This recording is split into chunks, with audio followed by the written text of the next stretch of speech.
Former police officer Chris Hobbs is with me now. Chris, thank you for joining me this afternoon.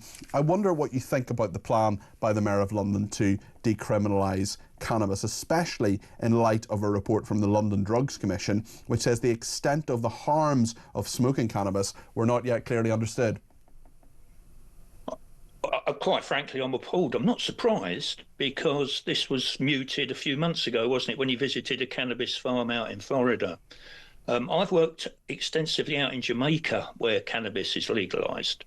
I was out there about the time it was moved from a Class B to a Class C. And everyone I spoke to, including the drugs don, who I met in one of the garrison areas, said the same thing. Don't do it. It's ruined out a lot of our young people. We're only going to legalise it if we do because of tourism. Just don't take that step. Well, we did take the step. It went to Class C. Then we moved it back to Class B again.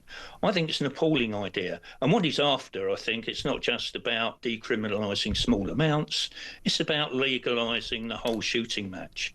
And apart from the examples you rightly gave recently, the actual stuff they sell on the streets and would be available in shops is not a good thing for you. It can cause all sorts of damage, and even now, because of its use, what we're seeing on the roads of this country are increased instances of people driving not so much under the influence of alcohol, but under the influence of drugs, including and specifically cannabis. So all in all, I think it's an appalling idea.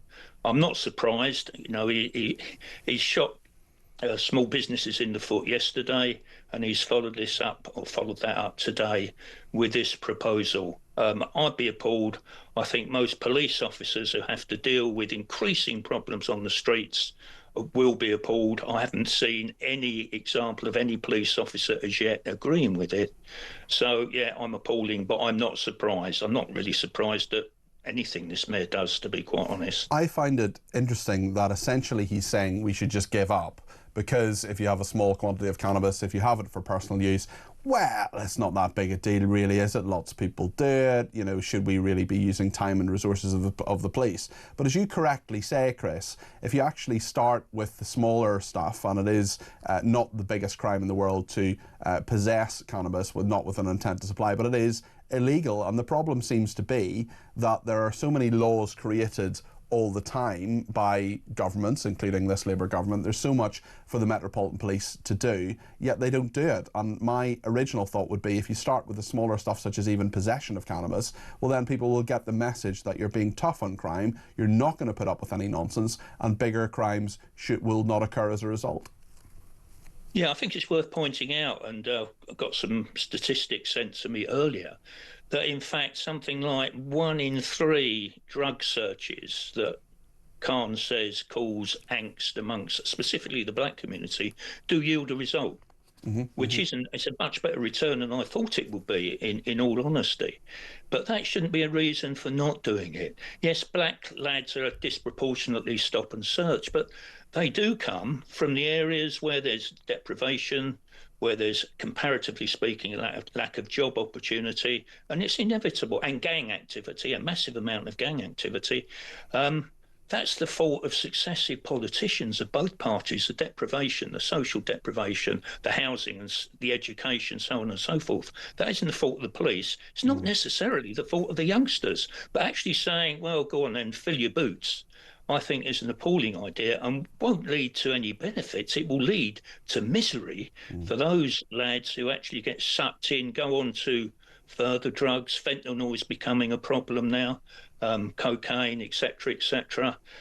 It's a gateway drug, apart from anything else. And we don't want to expose our young people to a gateway drug. I can't see any benefit at all, other than perhaps freeing up police. And to be quite honest, police officers, I think, generally will feel that's going to cause more trouble if it's decriminalised than it does at this moment in time. Jane makes a really good point on text and says, why does everything have to be about money and funding? Law-abiding citizens know how to behave and are getting sick of crime-ridden, unsafe streets. Perhaps the Mayor of London should help solve knife crime. Many people in this country fear coming to London, even for a family day out. And Reese says, I work with young people in London. The reason a lot of these teenagers and 20-year-olds don't carry knives is because they know they could be checked for cannabis. And if they have a knife on them, it's a lot more serious. Taking away the right to check for drugs like cannabis is just going to open up the opportunity for more of these people to carry knives. So there's a warning there as well, Chris.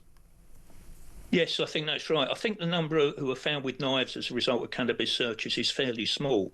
But the other factor you have to think about is a deterrent. The fact is that although there is a huge amount of knife crime at the moment, we've got a serious gang problem, it's still a deterrent. If we take that deterrent away, if we reduce the number of stop and searches, regardless of why they're carried out, then again, that makes life easier for the bad people, and it encourages youngsters to say, well, I'm going to be all right. I'm not going to get stop and search for anything. I might as well give this cannabis a try, which to my mind is basically not a great thing. I don't know whether we've got time, but I dealt when I was off duty. I dealt walking back with a couple of female friends from a very nice Chinese meal, and there was a guy who was in the middle of the road with what looked like a firearm, taking pot shots at cars. Now, there was nothing coming out, but he was in the middle of the road, firing at cars. I didn't know whether this was a real firearm, whether it might fire bullets, so I ended up following him up the street, calling in the troops via 999. The troops arrived, they leapt out of their cars, jumped on him. He was in possession of 2 imitation firearms. Now, later I found out that he was well known to the police. He suffered from mental illness brought about by use of cannabis. And there he was, terrifying drivers. He could, and I was very conscious of this, if an armed unit had turned up, could have ended up being shot dead. Such was his mental state. So if I had any doubts, that convinced me, no, definitely not in terms of legalisation. Agree with every word, Chris. There's just one other crime story I want to have a quick chat with you about, and this is the news that has emerged this afternoon in regard to police officers, 2 police officers cleared of assault after a video showed them pepper spraying and tasering a 92-year-old amputee who died 3 weeks later. Let's just have a look at this video. Just pop it down for me, on the floor. Pop it on the floor. Donald, pop it on the floor. There's many more. There's enough, as many as we need. Put the knife on the floor now, or you'll be sprayed. Do your toes. Put it down. Put it down. Donald, put it down. Seriously? Last chance.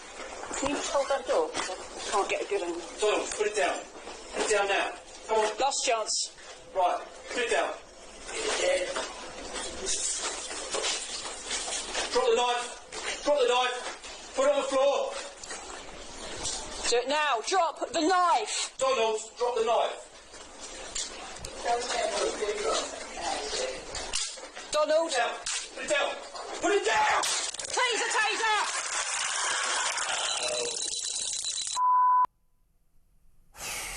My goodness, well, those police officers have been cleared of assault. Chris, what do you make of this? Yeah, optically, it doesn't look great, without a doubt.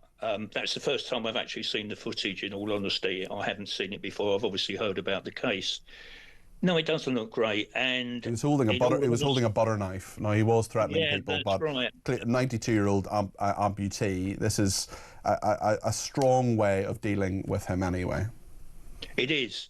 And yet he's been found not guilty. I'm reluctant to sort of offer too many opinions, because this is stage 1 of a process. So in other words, the jury has found him not guilty, but almost certainly what will happen now is those officers will face a gross misconduct hearing. Yeah, they will also face later, I suspect, because I think the gentleman died 3 weeks after this incident, probably have to go to an inquest, and possibly at the end of the day, the force may end up being sued. So there's still some steps to go. Optically, no, it doesn't look great. But at the same time, I wasn't there. I don't know what led up to it, the build up to it. So I think we need to let everything, let everything basically take its course. It's going to be very interesting to hear what the gross misconduct hearing lets us know about the full circumstances of the case. But yeah. Okay, Chris, thank you for your thoughts. Chris Hobbs there, former police officer.